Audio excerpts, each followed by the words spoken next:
नमस्कार, मैं हूं मनोज पांडे और आप देख रहे हैं न्यूज़ 24 यूपी उत्तराखंड।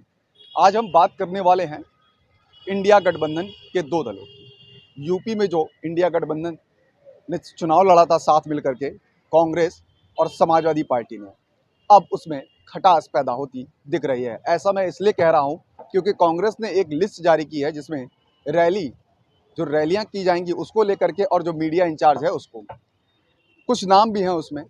और अभी उपचुनाव होने हैं यूपी में। पैनलिस्ट यानी यह कहें कि जो उम्मीदवार हैं उनके नाम नहीं तय हैं, लेकिन रैली और जो मीडिया इंचार्ज हैं उनके नाम उजागर किए हैं। इंडिया गठबंधन के तहत दोनों पार्टियों में भी सहमति नहीं बन पाई कि कौन किस सीट पे कौन चुनाव लड़ेगा, किसका प्रत्याशी उतरेगा। तो इस पर बात करने के लिए वरिष्ठ पत्रकार विजय उपाध्याय जी हैं। सर, कांग्रेस ने एक लिस्ट जारी की है जिसमें रैली और मीडिया इंचार्ज के नाम घोषित किए हैं। अभी फाइनल नहीं हो पाया नामों का कि कौन प्रत्याशी रहेगा, कौन सी सीटों पे सपा लड़ेगी, कांग्रेस लड़ेगी, ये फाइनल नहीं हो पाया। तो खटास पैदा होती दिख रही है क्या सर इस? नहीं, इसमें कोई खटास मुझे नहीं लग रहा है, क्योंकि जब कोई साझा गठबंधन होता है तो गठबंधन के दल हर सीट पर अपनी तैयारी करते हैं, क्योंकि उन्हें जिसके पास भी वो सीट होगी उससे मदद करना होगा। तो कांग्रेस तैयारी कर रही है, क्यों जहाँ पे सपा लड़ेगी तो सपा को मदद करेंगे, और नहीं तो कांग्रेस को सपा की मदद की जरूरत पड़ेगी जिन सीटों पर लड़ेंगे। लोकसभा चुनाव में भी ऐसे ही हुआ था, इन्होंने हर सीट पर अपने कोऑर्डिनेटर बनाए थे, प्रभारी बनाए थे। बाद में 17 ही सीट पर चुनाव लड़ी कांग्रेस।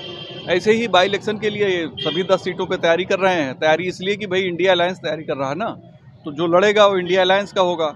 सपा का होगा तो भी इंडिया अलायंस का होगा, कांग्रेस का होगा तो भी इंडिया अलायंस का होगा। और इंडिया अलायंस के दल कौन से हैं? उत्तर प्रदेश में सपा और कांग्रेस।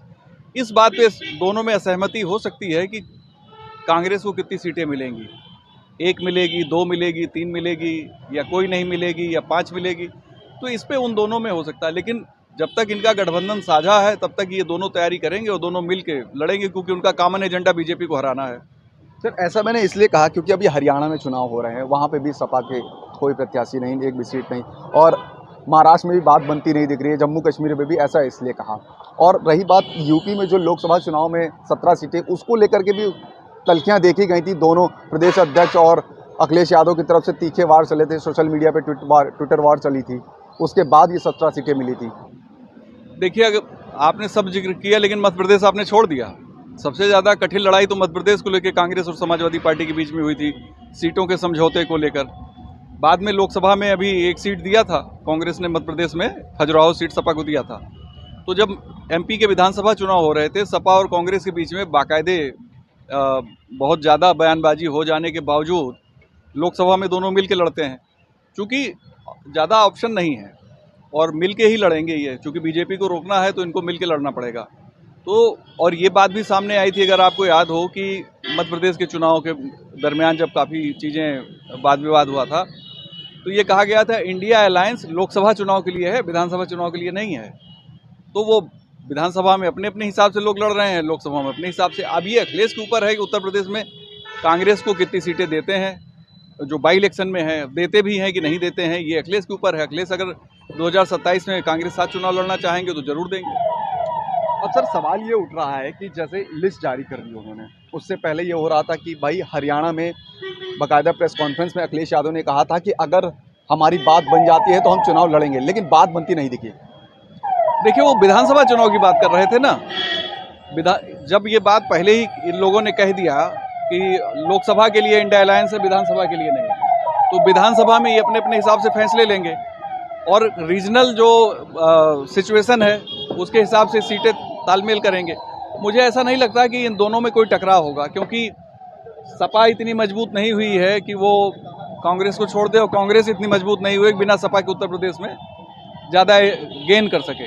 तो दोनों एक दूसरे पर निर्भर हैं, और 2027 का विधानसभा बहुत इंपॉर्टेंट है समाजवादी पार्टी के लिए। और अगर लोकसभा के चुनाव के साथ विधानसभा चुनाव हुए होते तो सपा की सरकार आ जाती।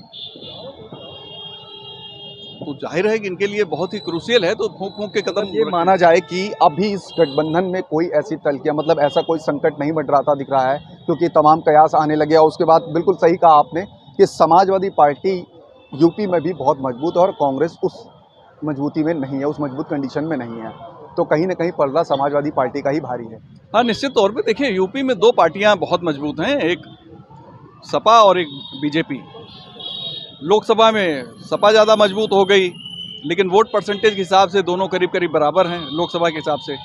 विधानसभा में 22 में चुनाव हुआ तो उसमें भाजपा मजबूत थी। तो अब दोनों पार्टियों के साथ ही कोई अलायंस होगा तो भी उनको कामयाबी मिलेगी।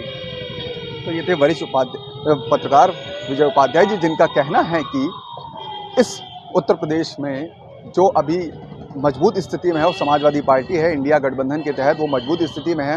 तो अगर आगे 2027 का जो विधानसभा चुनाव है उसमें अगर ये साथ लड़ेंगे तो शायद और अच्छे परिणाम आएंगे, और अभी गठबंधन में कोई दरार पड़ती नहीं दिख रही है। कैमरा पर्सन धर्मेंद्र साहू के साथ मनोज पांडे, लखनऊ न्यूज़ 24।